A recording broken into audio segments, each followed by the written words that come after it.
I found my wife locked in our basement. She had been there for 14 days without food or water. Our daughter did this, and you will not believe what happened next. Before we continue, please subscribe and hit that notification bell. This is a true story about the darkest betrayal I have ever witnessed, and you need to hear every single word, because what happened to my family could happen to yours. My name is Richard Morrison. I am 65 years old. I live in a quiet suburban neighborhood where everyone knows everyone, the kind of place where people wave to each other in the mornings, where children ride bikes on the sidewalks, where you trust your neighbors with your spare keys. 2 weeks ago, I flew to Seattle to be with my dying mother. When I came home, I found my wife Catherine trapped in our basement, barely alive. My daughter Emma had locked her there. This is that story. And I promise you, it will make your blood run cold. The red-eye flight from Seattle touched down at 6:30 in the morning. I had not slept in 30 hours. My body ached. My mind was numb. I stared out the airplane window as we taxied to the gate, watching the sun rise over the tarmac, thinking about everything that had happened. My mother had suffered a massive stroke 14 days earlier. The call came at 2 in the morning. It was my sister. She was sobbing so hard I could barely understand her. Mom collapsed. She is not breathing. The ambulance is here. You need to come now. I threw clothes into a suitcase, booked the first flight out, left at dawn. I did not even pack properly. Just grabbed whatever I could find. Shirts, pants, toiletries. I was moving on autopilot, my mind racing with worst-case scenarios. Before I left, I woke Catherine. She was confused, disoriented. It was 3 in the morning. She looked at me with those eyes I have loved for 40 years and asked what was happening. My mother had a stroke, I said gently. I need to go to Seattle. I will be gone for a few days, maybe a week. Catherine's face crumpled. Oh no.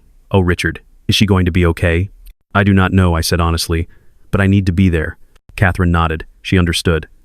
Even with the Alzheimer's, she understood what it meant when someone you love is dying. She reached up and touched my face.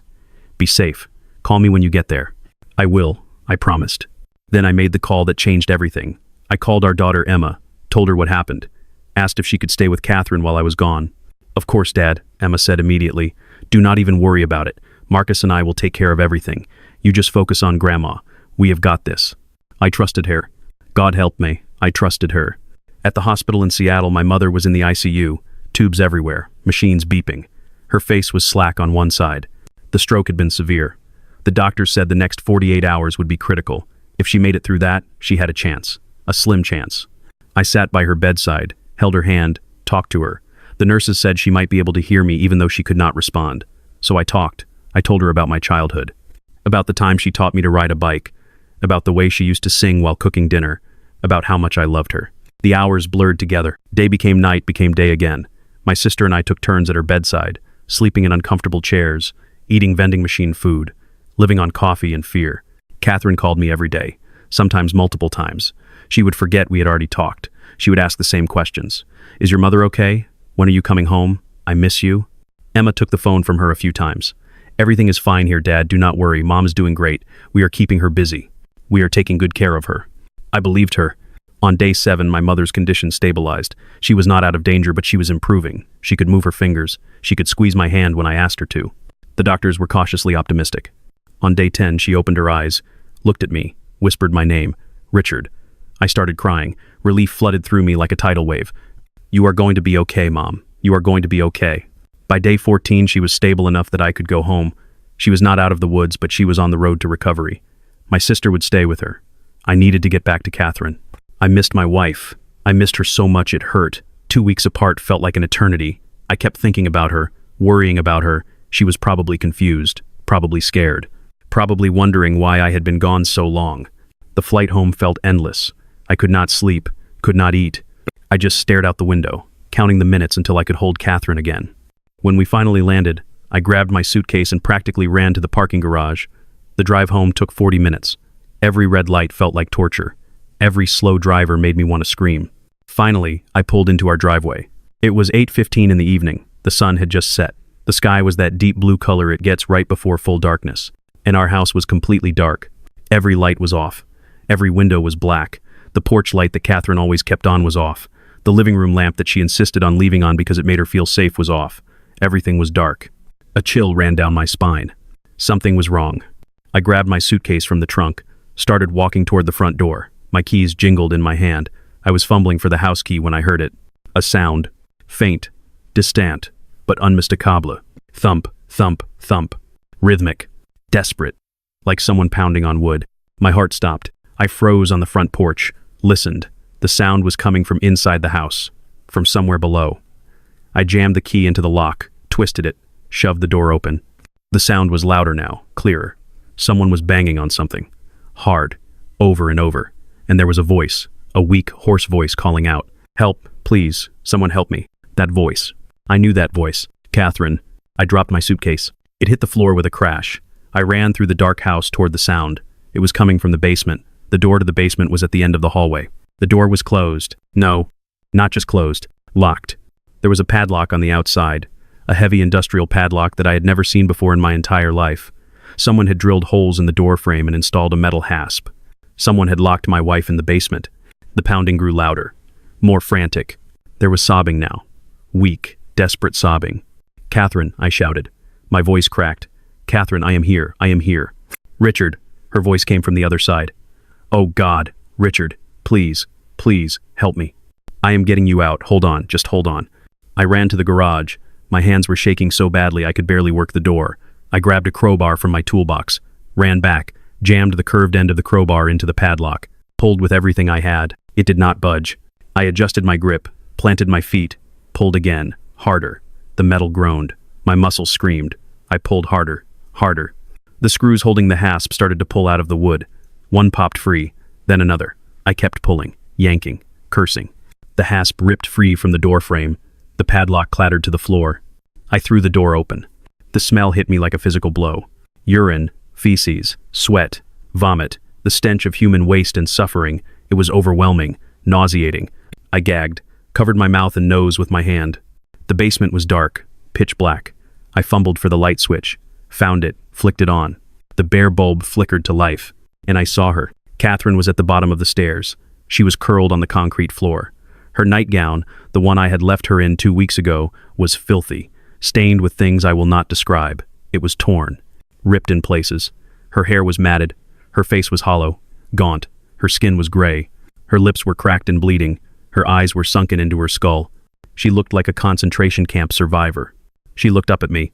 For a moment, just a moment, there was no recognition in her eyes. Just confusion, just terror. She flinched, drew back like I was going to hurt her. "Richard," she whispered, "is that really you? Are you real?" "I am real. I am here. I have got you." I was down those stairs in seconds.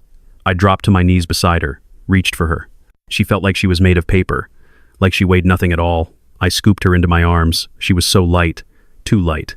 How much weight had she lost? 10 pounds? 20? "You are safe now. You are safe." She buried her face against my chest and started crying. Deep, wrenching sobs that shook her entire body. I could feel her ribs through the thin fabric of her nightgown. I could feel every bone in her spine. She was wasting away. She was dying. I carried her up the stairs, laid her on the couch. She was trembling, shaking all over. I grabbed a blanket and wrapped it around her, grabbed my phone, dialed 911 with fingers that would not stop shaking. 911, what is your emergency? My wife, she needs an ambulance. Now, she has been locked in our basement. I do not know for how long. Please, she needs help right now. What is your address, sir? I rattled it off. The dispatcher asked more questions. I answered on autopilot. Yes, she is breathing. Yes, she is conscious. No, I do not know what happened. Please just send someone. Please. An ambulance is on the way. Stay on the line with me. I could not.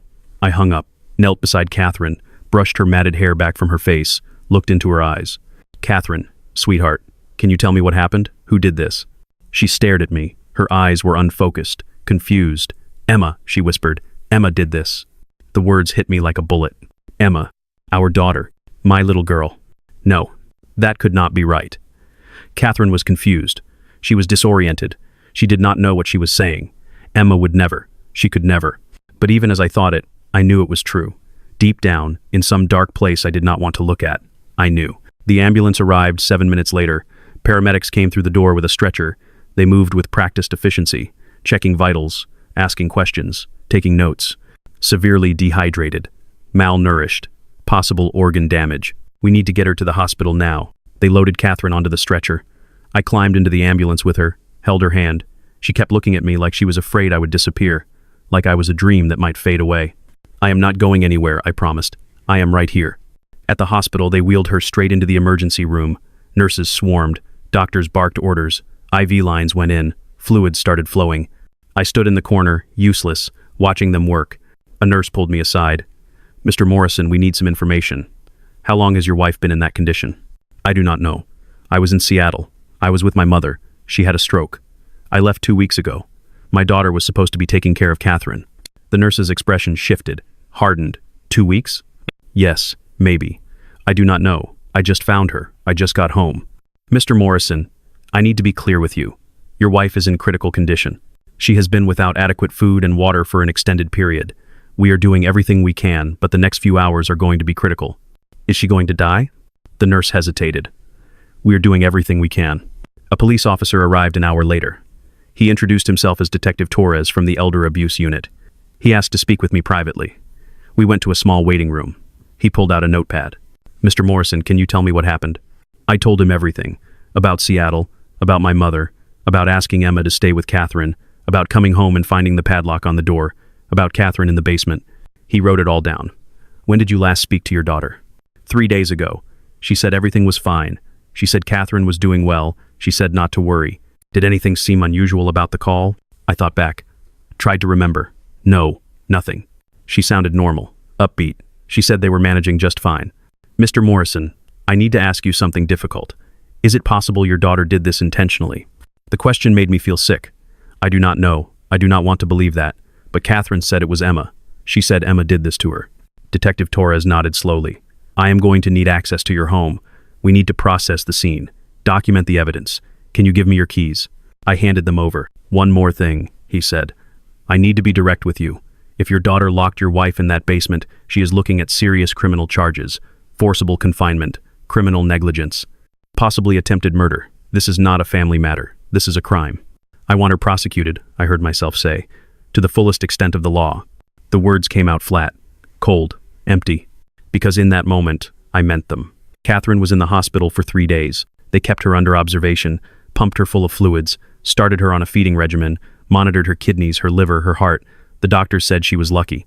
Another day and she might not have made it. Lucky. What a word to use about someone who was locked in a basement for 2 weeks. While Catherine recovered, I went back to the house with Detective Torres. He had brought a crime scene unit. They photographed everything.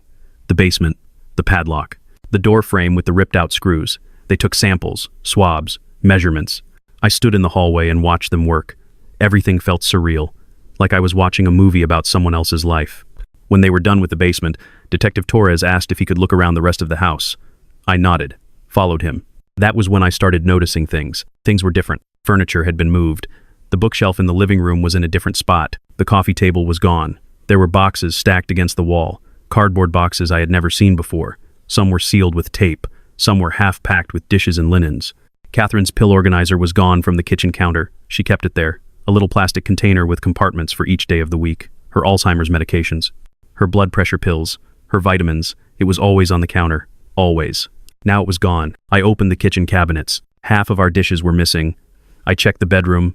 Catherine's jewelry box was gone. The photo albums we kept on the bookshelf were gone. Our wedding album was gone. Someone had been packing. Someone had been getting ready to leave. Detective Torres saw my face. "Mr. Morrison, do you notice anything else unusual?" "Everything," I said. "Someone was packing up the house, taking things." He made notes, asked me to document everything that was missing. I walked through the house room by room, made a list. It was a long list. Then I went to my office. I keep all our important papers in a filing cabinet. Bank statements, tax returns, insurance documents, everything organized, everything in its place. The cabinet was open. Files were pulled out, papers were scattered on my desk. I started sorting through them. That was when I found the letter. It was from our bank, dated 3 weeks ago.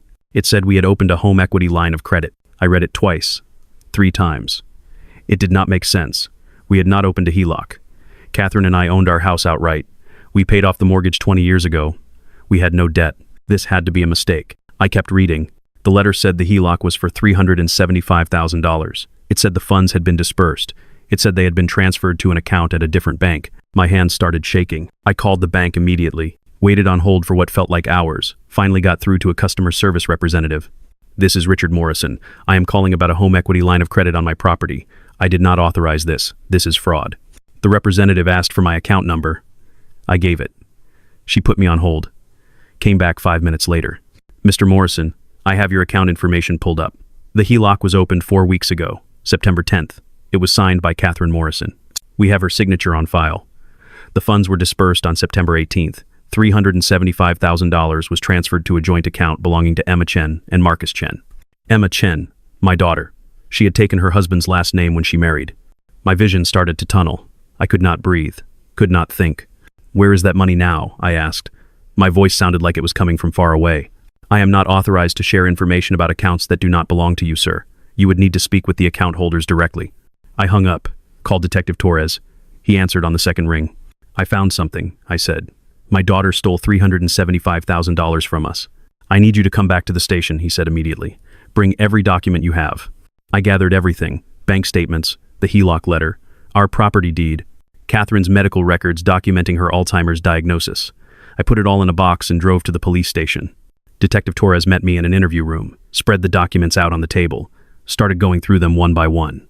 This changes things, he said finally. This is not just abuse. This is financial exploitation. This is theft on a massive scale. I need to bring in a financial crimes detective. The financial crimes detective was a woman named Sarah Park. She arrived an hour later, took one look at the documents and whistled low. This is bad, she said. This is really bad. Walk me through what happened. I explained everything. How I asked Emma to stay with Catherine. How I was in Seattle for 2 weeks. How I came home and found Catherine locked in the basement. How I found the HELOC letter. Sarah started making phone calls. To the bank, to the title company, to the credit union where Emma and Marcus had their account. She talked for an hour, took notes, asked questions. When she hung up, her expression was grim. Here is what we know, she said. 4 weeks ago, Emma brought Catherine to the bank. They opened a home equity line of credit. Catherine signed all the paperwork. The bank employees remember Catherine seeming confused, but Emma reassured them everything was fine. Emma said her mother just got flustered with paperwork sometimes. Catherine would not have understood what she was signing, I said. The Alzheimer's. She gets confused with complex documents. I understand, Sarah said. That is why this is exploitation. Emma used her mother's cognitive impairment to commit fraud. 2 weeks ago, the day after you left for Seattle, Emma transferred the full $375,000 into her and Marcus's joint account. Where is the money now? Sarah pulled up something on her laptop, turned it to show me. This is their account activity. The money was there for 3 days. Then it started moving. Emma and Marcus split it up. Some went to a currency exchange. Some went to prepaid debit cards. Some went to wire transfers. They were moving it offshore. Why? Sarah looked at me. Because they were planning to run. She showed me more evidence. Emma's search history. She had been looking up countries with no extradition treaties. Colombia, Vietnam, Morocco. She had researched how to open offshore bank accounts. How to obtain fake passports. How to disappear. She had booked 2 one-way tickets to Bogota. Departure date September 20th. That was 4 days from now. They were going to take the money and leave the country, Sarah said, and they were going to leave Catherine locked in that basement. For how long? Sarah did not answer. She did not have to. We both knew. They were going to leave Catherine there until she died, until someone eventually found her body, and by then Emma and Marcus would be long gone, untouchable in a country with no extradition treaty. They were going to let her die, I said. My own daughter was going to let her mother die. Yes, Sarah said quietly. I am sorry. I need you to arrest them, both of them, now.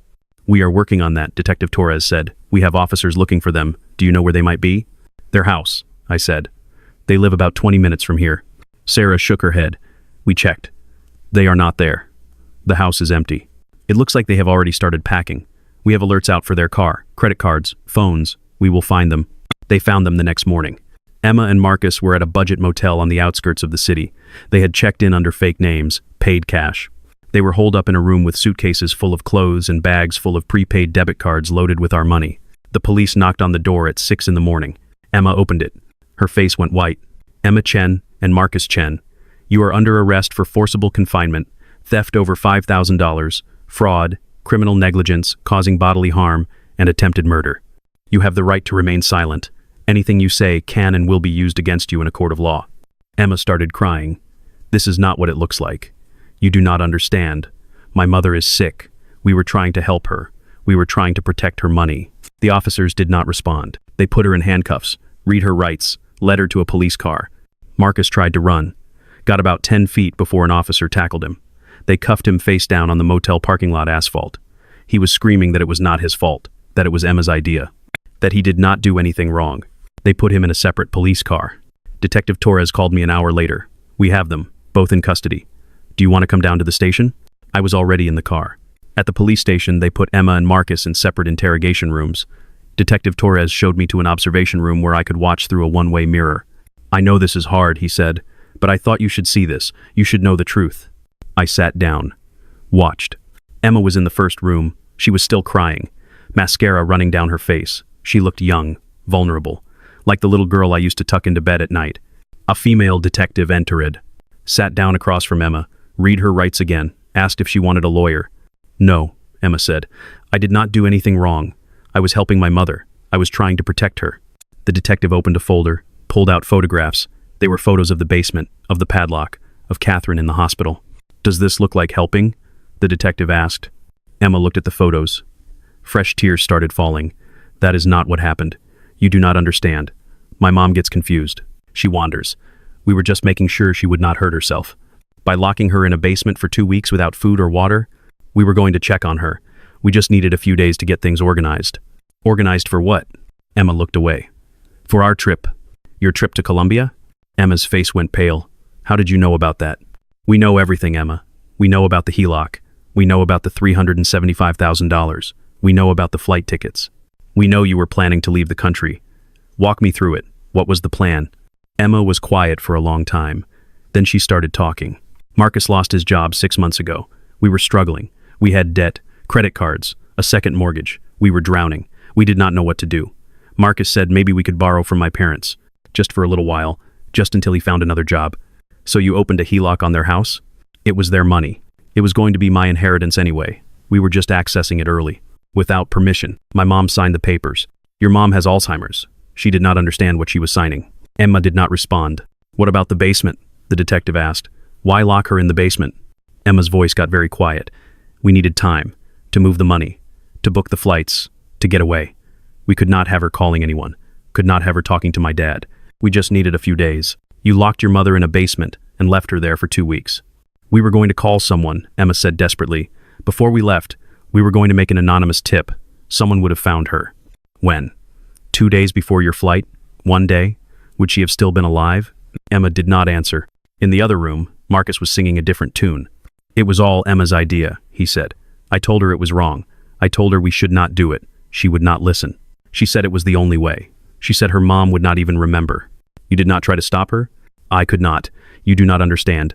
Emma is very persuasive. She said if I loved her, I would help her. She said this was our only chance to start over, to have the life we deserved." "So you helped her lock her mother-in-law in a basement?" Marcus looked down. "I did not think it would be that long. Emma said it would just be a few days. It was 2 weeks." "I know." Marcus's voice cracked. "I know. God help me, I know. Did you go down there? Did you check on her?" "No." Emma said it was better if we just left her alone. She said if we went down there, it would just upset her more. Your mother-in-law was locked in a basement without food or water for 14 days, and you did nothing." Marcus started crying. "I am sorry. I am so sorry. I did not want any of this to happen.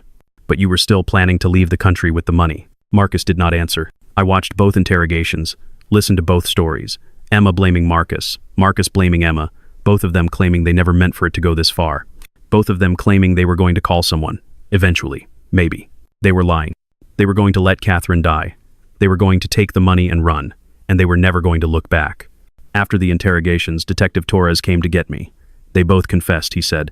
"We have everything on tape. This is going to trial." "Good," I said. He looked at me carefully.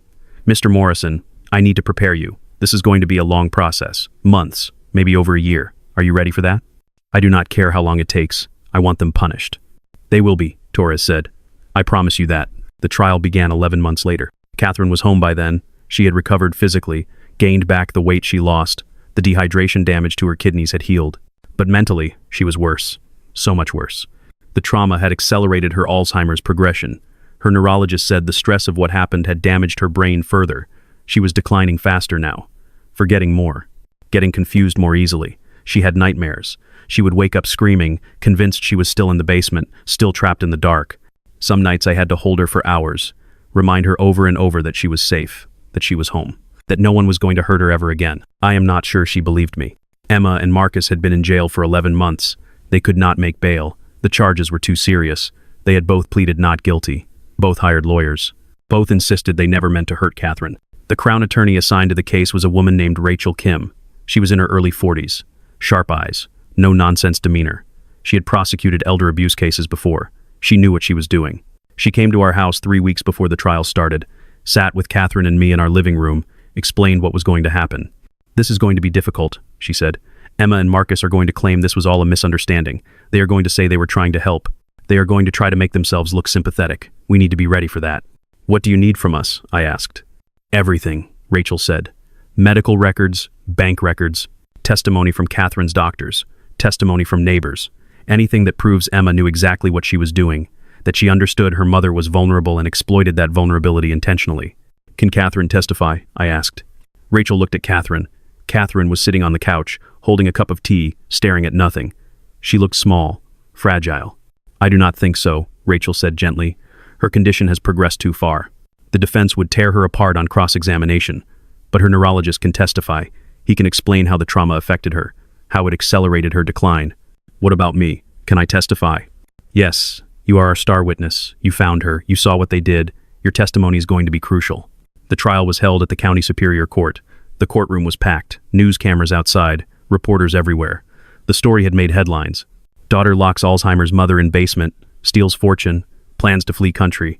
It was the kind of story that made people furious, that made them want justice. Jury selection took 2 days. The Crown and defense each questioned potential jurors, tried to find 12 people who could be impartial, who could listen to the evidence and make a fair decision.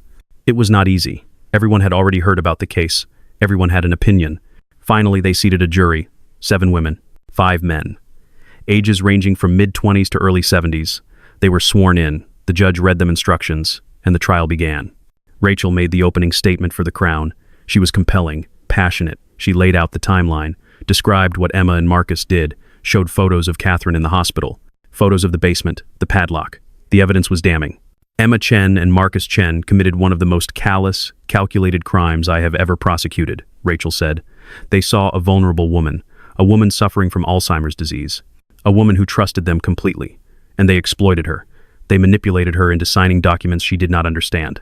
They stole $375,000. And then they locked her in a basement and left her there to die. This was not a mistake. This was not an accident. This was attempted murder for financial gain, and we are going to prove it. The defense lawyers made their opening statements next. Emma's lawyer, a slick-looking man in an expensive suit, tried to paint her as a desperate woman who made bad choices. "Emma Chen loves her mother," he said. "She was trying to help.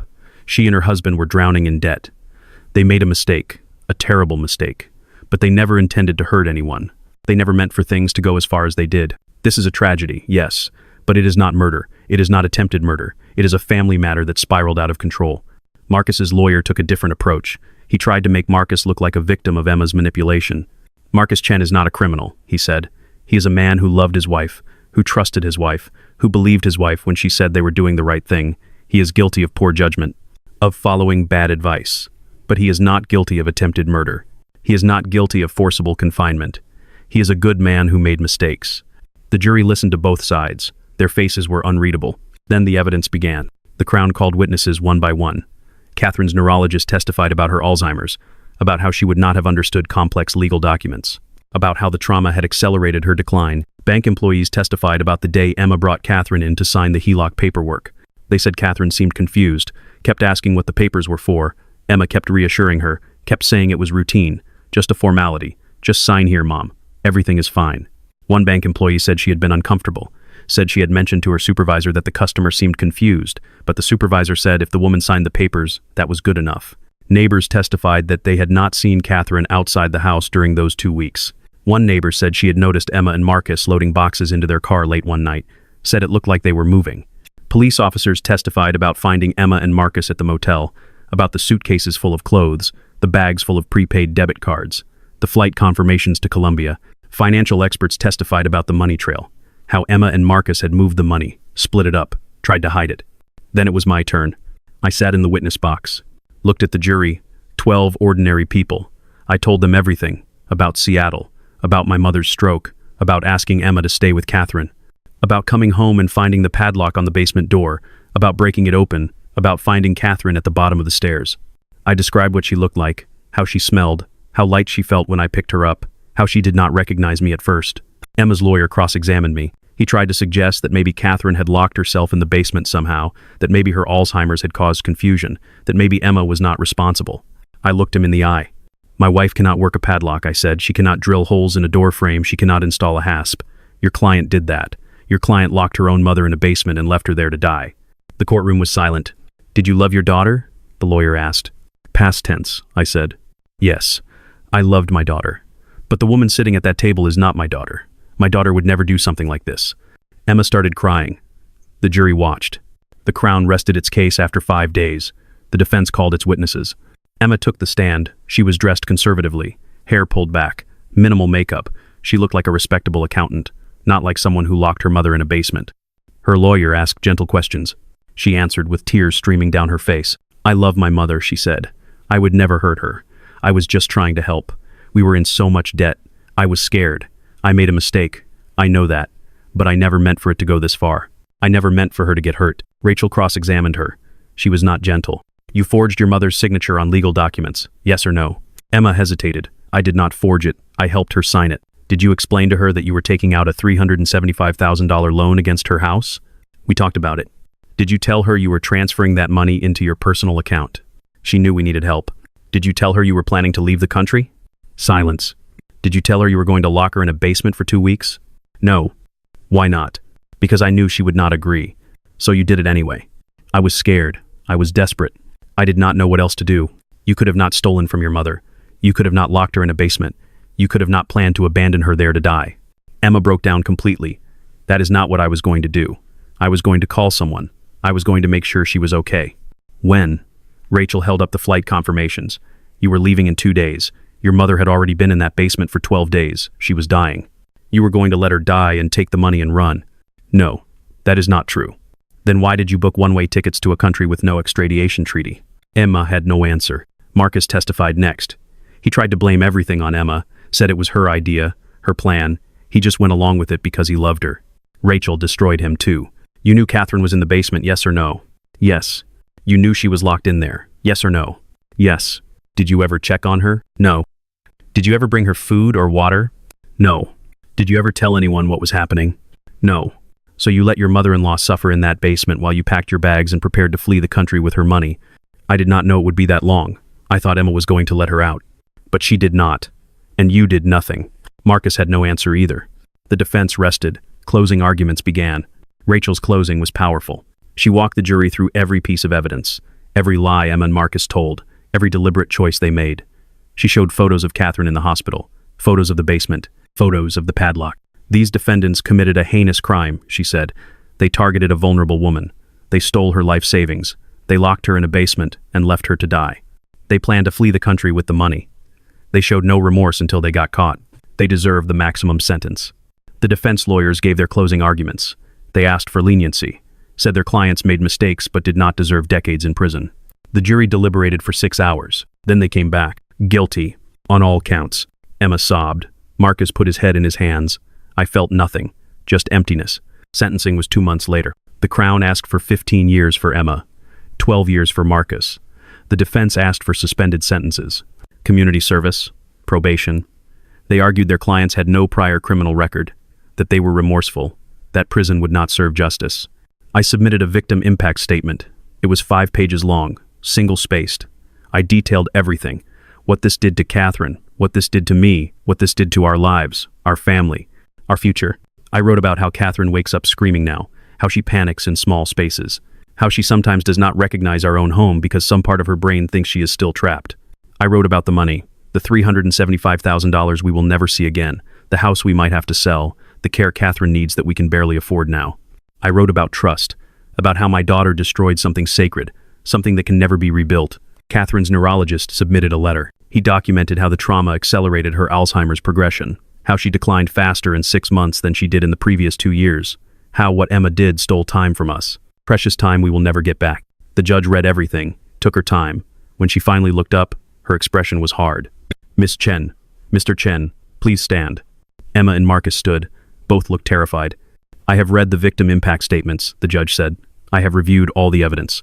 I have considered the arguments from both sides, and I must say, in my 20 years on the bench, I have rarely seen a crime as callous and calculated as this one. She paused. Miss Chen, you are an educated woman, a certified public accountant. You understood numbers. You understood money. You understood the law. and you chose to break it. You saw your mother, a vulnerable woman suffering from Alzheimer's, and you exploited her. You manipulated her into signing documents she did not understand. You stole $375,000, and then you locked her in a basement like an animal and left her there to die. Emma was crying. You claim you love your mother, but love does not do what you did. Love does not lock someone in a basement. Love does not steal their life savings. Love does not abandon them to die while you flee to another country. What you did was not love. It was greed. Pure, unforgivable greed. The judge turned to Marcus. Mr. Chen, you claim this was not your idea, that you were simply following your wife's lead. But you are an adult. You had choices, and you chose to participate. You knew Catherine was locked in that basement. You knew she was suffering, and you did nothing. You packed your bags. You booked your flight. You prepared to flee with stolen money while your mother-in-law died in the dark. Marcus was crying too. This court sees no mitigating factors, the judge said. No reason for leniency. You both committed a heinous crime. You both deserve the maximum sentence. Emma Chen, you are sentenced to 14 years in federal prison. Emma gasped, started hyperventilating. No, please. I have a career. I have a life. Please. Marcus Chen, you are sentenced to 12 years in federal prison. Marcus just stared, like he could not believe this was real. Take them away, the judge said. Guards moved forward, put Emma and Marcus in handcuffs, led them toward the exit. Emma looked back at me as they passed. Her eyes were desperate, pleading.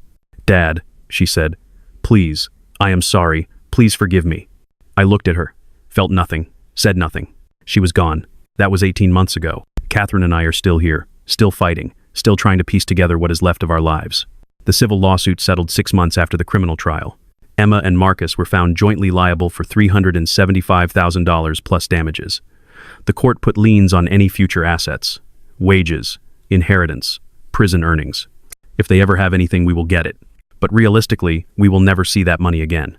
We refinanced the house, took out a new mortgage to pay off the fraudulent HELOC. We now have payments for the first time in 20 years, $800 a month. At our age, with Catherine's medical expenses climbing every month, I might have to sell the house, our home of 40 years, the place where we raised Emma, the place where we plan to grow old together. I might have to sell it just to afford memory care for Catherine when the time comes. And that time is coming. Catherine's Alzheimer's is progressing rapidly now. She forgets more things every day. She asks me the same questions over and over. She gets confused about where she is, who I am, what year it is. Last week, she forgot my name for an entire day, called me sir, asked me what I was doing in her house, asked me where her husband was. I tried to explain that I was her husband. She did not believe me, got agitated, scared. It broke my heart. The neurologist says this is the final stage, that eventually she will not recognize me at all, that she will need full-time care, that I will not be able to manage her at home much longer. I am not ready for that. I will never be ready for that. But I do not have a choice. Emma is at Federal Correctional Institution Dublin in California. She will be eligible for parole in 9 years. Marcus is at FCI Lompoc. His parole eligibility is in 8 years. I have not visited. I will not visit. As far as I am concerned, I do not have a daughter anymore.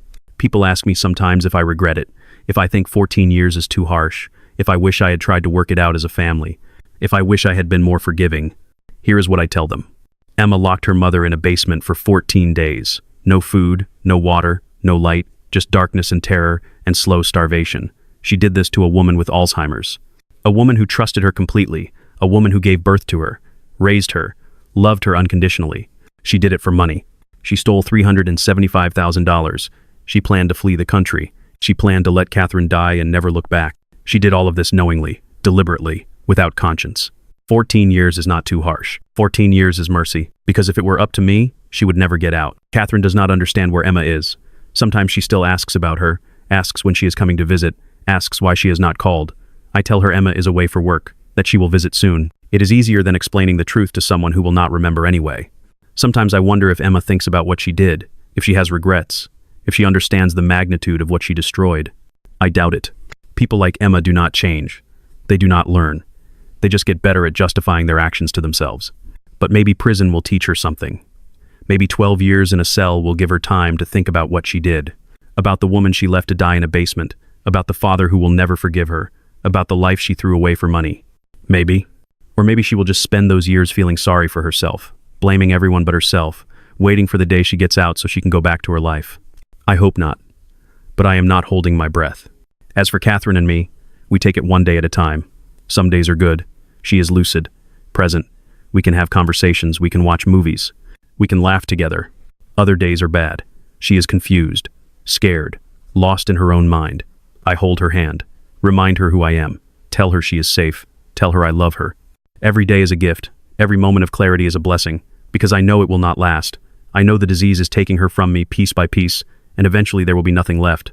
But I am still here. I am not going anywhere.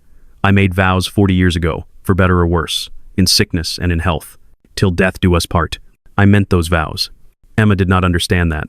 She did not understand what love really means, what family really means, what trust really means. She thought it was about money, about inheritance, about what she could take. She was wrong. Family is about what you give, what you sacrifice, what you endure.